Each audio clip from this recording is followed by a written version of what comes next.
আসসালামু আলাইকুম। দশম শ্রেণীর শিক্ষার্থীরা, আশা করি তোমরা সবাই ভালো আছো। এম এডুকেশন চ্যানেলের পক্ষ থেকে আমি হচ্ছি মেহেদী হাসান আবিদ। এখন আমি তোমাদের সাথে জীববিজ্ঞান খ সেটের প্রশ্নটি নিয়ে আলোচনা করব। তোমাদের ভিডিও শুরুর আগে একটি গুরুত্বপূর্ণ কথা তোমাদের আমি বলে নিই। তোমরা যারা আমাদেরকে এম এডুকেশন আওয়ার নামে চিনো, আমরা পরবর্তীতে এই আমাদের এম এডুকেশন আওয়ার চ্যানেলের নামটি পরিবর্তন করে আবির মেন্টন রাখা হবে। ২-৩ দিনের মধ্যেই এই চ্যানেলের নামটি পরিবর্তন করা হবে। আমাদের লোগো ডিজাইন এবং কালারটি আমাদের গত লোগো এবং কালারের মতোই আছে। তো তোমরা এটা মনে রাখবা সকলে আশা করি। তো তোমরা দেখতেই পাচ্ছ এই স্ক্রিনের মধ্যে দেখা দিচ্ছি এসছে দেখো আবির মেন্টর এই নামটি দেওয়া হবে। আবার এই হচ্ছে আমাদের এটা নতুন লোগো দেওয়া হবে। ঠিক আছে? ওকে, তো এখন আমরা জীববিজ্ঞান কোয়েশ্চেনটি তোমাদের দেখাই দিচ্ছি। দেখো, এ হচ্ছে গিয়া জীববিজ্ঞান ১০ম শ্রেণী রচনামূলক অভিক্ষা। ওকে? তো এ হচ্ছে খ সেট। ১ নাম্বার যে কোয়েশ্চেনটা হচ্ছে, ক নাম্বার কোয়েশ্চেন হচ্ছে লাইসোজোম কি? খ নাম্বার পিটুইটারিকে অন্তঃক্ষরা গ্রন্থি বলা হয় কেন? উদ্দীপকে উল্লেখিত টিস্যুর গঠন চিত্রসহ ব্যাখ্যা করো। প্রাণীদেহ সচল কর্মক্ষম রাখতে উদ্দীপকের টিস্যুর ভূমিকা অপরিহার্য বিশ্লেষণ করো। তারপর দেখো ২ নম্বর চিত্র, উড ফাইবার কি? অর্থক্ষরা গ্রন্থি বলতে কি বোঝায়? উদ্ভিদের খাদ্য সঞ্চয় বর্ণময় ও আকর্ষণীয় করতে পি এর ভূমিকা ব্যাখ্যা করো। উদ্দীপকে কিউ জীবকোষের ক্রিয়া বিক্রিয়া নিয়ন্ত্রণকারী অঙ্গাণু বিশ্লেষণ করো। তারপর দেখো ৩ নাম্বার, যুক্ত ধানী কাকে বলে? অমরা কিভাবে কাজ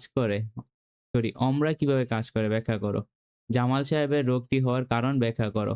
ডাক্তারের শেষোক্ত কথাটি যথাযথ মূল্যায়ন করো। তারপর দেখো ক নাম্বার, মঞ্জরি দ্বন্দ্ব কি? প্রতিবর্তী ক্রিয়া বলতে কি বোঝে? উদ্যোগে পি এর উৎপত্তি ব্যাখ্যা করো। এম থেকে চিত্র এন সৃষ্টির ধাপসমূহ বিশ্লেষণ করো। তারপর দেখো একটা চিত্র দেয়া আছে, কি বলছে? নিষেক কি? স্ত্রী স্তবকে অত্যাবশ্যকীয় স্তবক বলা হয় কেন? এম চিত্রের প্রধান উপাদানের রাসায়নিক গঠন ব্যাখ্যা করো। মানুষের লিঙ্গ নির্ধারণে এম এর ভূমিকা। এম এটা কি একটা? এটা হচ্ছে ক্রোমোজোম, বুঝছো? তারপর দেখো ৬ নাম্বার বলছে সিম জাতীয় উদ্ভিদের মূলে রাইজোবিয়াম অবস্থান করে। শৈবাল থেকে ছোট মাছ খায় বাজ পাখি, আবার ঘাস খায় পতঙ্গ, পতঙ্গকে আবার ব্যাঙে খায়, আবার ব্যাঙকে আবার কে খায়? সাপকে আবার কে খায়? বাজ পাখি।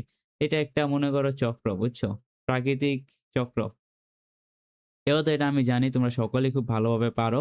তারপর দেখো ৭ নাম্বার যে কোয়েশ্চেনটা আছে লেখছে, জিএমও কাকে বলে? বর্জ্য শোধনে জিন প্রকৌশলকে কিভাবে কাজে লাগানো হয় ব্যাখ্যা করো। উদ্দীপকে উল্লেখিত প্রথম পদ্ধতিটি ব্যাখ্যা করো। প্রচলিত পদ্ধতিতে প্রজননের তুলনায় উদ্দীপকের দ্বিতীয় পদ্ধতিতে অধিক কার্যকর বিশ্লেষণ করো।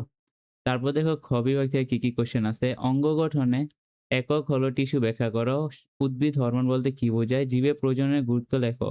স্পোরোফাইট বলতে কি বোঝায়? ডিএনএ প্রতিরূপ সম্পর্কে ব্যাখ্যা করো। জীবজগতের জীবগুলোর মধ্যে সহাবস্থান ব্যাখ্যা করো। টিস্যু কালচারের ধারণা দাও। তো আশা করি তোমরা কোশ্চেনটা বুঝতে পারছো। তো এখন স্যার আপনাদের পরবর্তীতে কোন কোশ্চেনটা দরকার হবে সেটা আমাকে কমেন্ট বক্সে জানান। আপনাদের পরবর্তীতে কোন শ্রেণীর কোন সেটের কোশ্চেনটা আপনাদের দরকার এটা সবাই অবশ্যই একটি কমেন্ট করে যাবেন গাইস। ঠিক আছে? ভালো থাকবেন সবাই। আল্লাহ হাফেজ।